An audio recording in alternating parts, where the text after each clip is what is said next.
Hello friends, അപ്പോൾ എല്ലാവർക്കും ഇന്നത്തെ വീഡിയോയിലേക്ക് സ്വാഗതം. എല്ലാവരും സുഖമായിട്ട് സേഫായിട്ടിരിക്കുന്നെന്ന് വിചാരിക്കുന്നു. ഞാനും ഇവിടെ സേഫായിട്ടിരിക്കുന്നു. അപ്പോൾ ഇന്ന് ഞാൻ നിങ്ങൾക്ക് പരിചയപ്പെടുത്താൻ പോകുന്നത് അരിപ്പൊടി ഉപയോഗിച്ചിട്ടുള്ളൊരു ഫേസ് പാക്കാണ്. അപ്പോൾ ഈ അരിപ്പൊടി സ്കിൻ ഗ്ലോ ചെയ്യാനും അതുപോലെ സോഫ്റ്റ് ആവാനും പിന്നെ മുഖക്കുരു മാറാനും ബ്ലാക്ക് ഹെഡ്സ് ഒക്കെ മാറാനും അതുപോലെ തന്നെ ടാൻ മാറാനും ഒക്കെ വളരെ നല്ലതാണ് ഈ ഒരു അരിപ്പൊടി.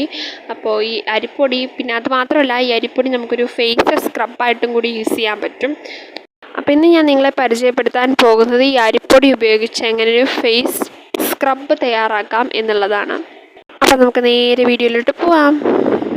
പിന്നെ നിങ്ങൾ എൻ്റെ ചാനൽ ആദ്യമായിട്ടാണ് കാണുന്നതെങ്കിൽ ചാനൽ സബ്സ്ക്രൈബ് ചെയ്യണേ. അതുപോലെ വീഡിയോ ഇഷ്ടപ്പെട്ടാൽ ലൈക്ക് ചെയ്യുക. പിന്നെ വീഡിയോയെക്കുറിച്ചുള്ള നിങ്ങളുടെ അഭിപ്രായം താഴെ കമൻറ്റ് ചെയ്യാനും മറക്കല്ലേ.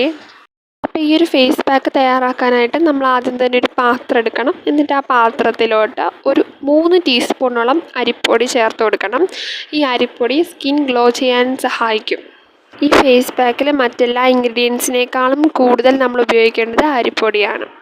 ഇനി നമ്മൾ ഇതിലോട്ട് ഒരു 1.5 ടീസ്പൂണോളം കസ്തൂരി മഞ്ഞൾപ്പൊടി ചേർത്ത് കൊടുക്കണം. ഇനി കസ്തൂരി മഞ്ഞൾപ്പൊടി കിട്ടിയില്ലെങ്കിൽ സാധാ കറിക്ക് ഉപയോഗിക്കുന്ന മഞ്ഞൾപ്പൊടി ചേർത്ത് കൊടുത്താലും മതി.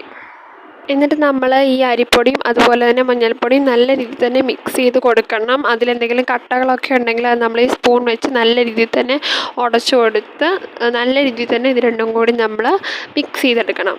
ഇനി നമ്മൾ ഇതിലോട്ട് ചേർത്ത് കൊടുക്കുന്നത് പാലാണ്. ഈ പാല് ചേർത്തിട്ട് നമ്മളിത് നല്ല രീതിയിൽ മിക്സ് ചെയ്ത് പേസ്റ്റ് രൂപത്തിലാക്കിയെടുക്കണം. അപ്പോൾ ഈ പാല് ഞാൻ ചേർത്ത് കൊടുക്കാൻ കാരണം ഈ പാല് ചർമ്മം ക്ലെൻസ് ചെയ്യാനും അതുപോലെ തന്നെ ഡെഡ് സെൽസ് മാറാനും കരുവാളിപ്പ് മാറാനും അതുപോലെ മുഖക്കുരു മാറാനും ഒക്കെ നല്ലപോലെ സഹായിക്കും. അതുകൊണ്ടാണ് ഞാൻ പാല് ചേർത്ത് കൊടുത്തത്. ഇനി പാലിന് അലർജി ഉള്ളവർക്ക്, പാല് മുഖത്ത് തേക്കാൻ പറ്റാത്തവർക്ക് ഇതിൽ പാലിന് പകരം തൈര് യൂസ് ചെയ്തിട്ടും ഈ ഒരു ഫേസ് പാക്ക് തയ്യാറാക്കാവുന്നതാണ്. ഇതിലാവശ്യാനുസരണം പാല് ചേർത്തിട്ടാണ് നമ്മളിത് പേസ്റ്റ് രൂപത്തിലാക്കി എടുക്കുന്നത്. അപ്പോൾ ഇത് മിക്സ് ചെയ്യുന്ന സമയത്ത് ഇതിൽ കട്ടകളുണ്ടെങ്കിൽ ഉടച്ചു കൊടുക്കാനും ശ്രദ്ധിക്കണേ. അപ്പോൾ ഈ ഫേസ് പാക്ക് ട്രൈ ചെയ്ത് നോക്കി എൻ്റെ ഫീഡ്ബാക്ക് അറിയിക്കണേ. അടുത്ത വീഡിയോ അടുത്ത ദിവസം വരുന്നതായിരിക്കും. Bye bye.